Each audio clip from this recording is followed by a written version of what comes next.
নমস্কার বন্ধুরা, লিপির রান্নাঘরে আপনাদের সবাইকে স্বাগত। আমি আবারও হাজির হয়েছি নতুন আরেকটা রেসিপি নিয়ে। রেসিপিটি হচ্ছে কাতলা কালিয়া। আমি কিভাবে অনুষ্ঠান বাড়ির মতো কাতলা কালিয়া সহজ পদ্ধতিতে বাড়িতেই করে থাকি সেটাই আজকে আপনাদের সঙ্গে শেয়ার করব। অনুরোধ রইল ভিডিওটি পুরো দেখার।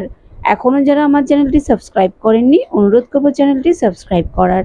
তাহলে চলুন দেখে নেওয়া যাক এত সুন্দর কাতলা কালিয়া আমি কিভাবে বাড়িতেই বানিয়ে থাকি। সবার প্রথমে দুটো আলু আমি নিয়ে নিয়েছি খোসা ছাড়িয়ে।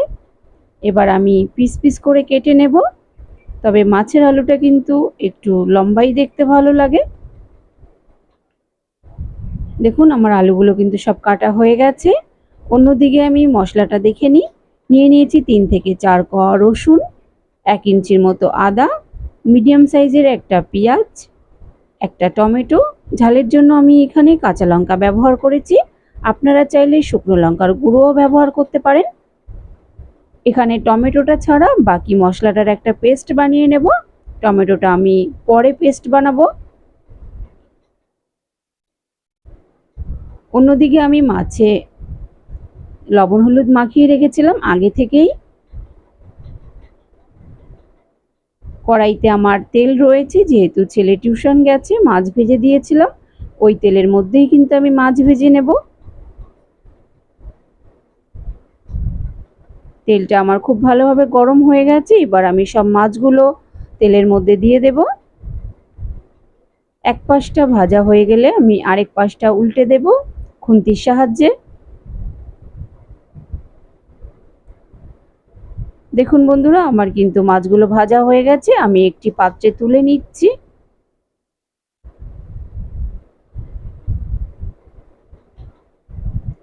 দেখুন আমার কিন্তু সব মাছগুলো তোলা হয়ে গেছে একটি পাত্রে। আমি ওই তেলের মধ্যে আলুগুলোকে ভেজে নেব একটু লবণ আর একটু হলুদ দিয়ে।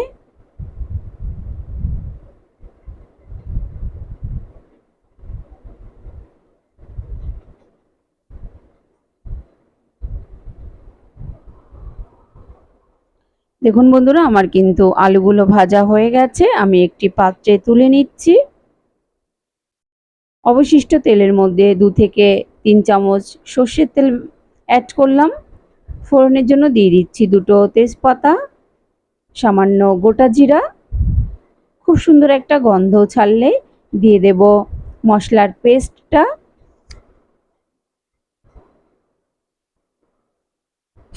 এই মশলাটা কিছুক্ষণ ভাজা ভাজা হলে দিয়ে দেব আমি টমেটো পেস্টটা।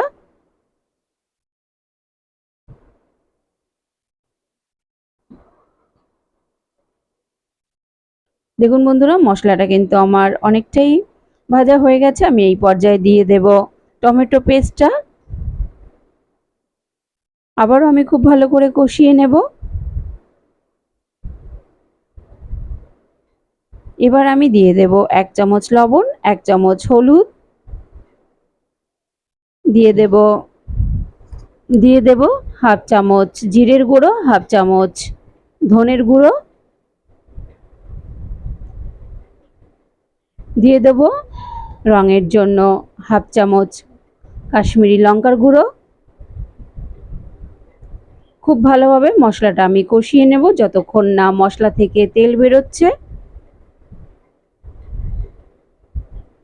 দেখুন বন্ধুরা, আমি কিন্তু লো টু মিডিয়াম ফ্লেমে মশলাটা খুব ভালো করে কষিয়ে নিচ্ছি। মশলাটা খুব ভালো করে কষানো হয়ে গেলে আমি আলুগুলো দিয়ে দেব। আলুগুলো দিয়ে আবারও খুব ভালো করে কষিয়ে নেব।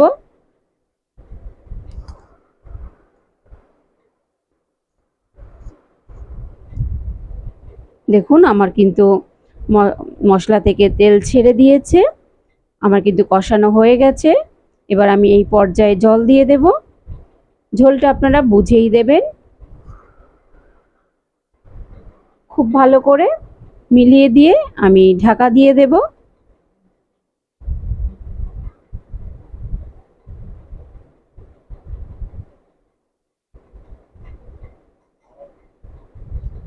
3 থেকে 4 মিনিট পরে ফিরে এসেছি বন্ধুরা। দেখুন আমার কিন্তু খুব ভালোভাবে ঝোলটা ফুটে গেছে। এই পর্যায়ে আমি দিয়ে দেব মাছগুলো। সব মাছগুলো দিয়ে আবারও আমি একটুখানি মিলিয়ে দিয়ে ঢাকা দিয়ে দেব 2 থেকে 3 মিনিটের জন্য মিডিয়াম ফ্লেমে। দেখুন 2 থেকে 3 মিনিট পর ফিরে এসেছি। আমার কিন্তু কাতলা কালিয়া পুরো রেডি। এই পর্যায়ে দিয়ে দেব কিছুটা কোচানো ধনেপাতা। এবার আমি একটি পাত্রে নামিয়ে নেব। দেখুন বন্ধুরা কি অসাধারণ দেখতে হয়েছে, খেতে কিন্তু এতটাই টেস্টফুল। একবার হলেও বাড়িতে ট্রাই করবেন এই কাতলা কালিয়া, আর আমাকে জানাবেন কমেন্ট করে যে কেমন হলো আপনাদের কাতলা কালিয়া। বন্ধুরা আমার রেসিপিটা যদি আপনাদের কাছে ভালো লেগে থাকে তাহলে অবশ্যই একটা লাইক করে দেবেন, আর আমার চ্যানেলে নতুন বন্ধু হয়ে থাকলে একটা সাবস্ক্রাইব করে দেবেন। আবারও দেখা হবে পরের আরেকটি ভিডিওতে। ততক্ষণ সুস্থ থাকবেন, ভালো থাকবেন। Thanks for watching my video.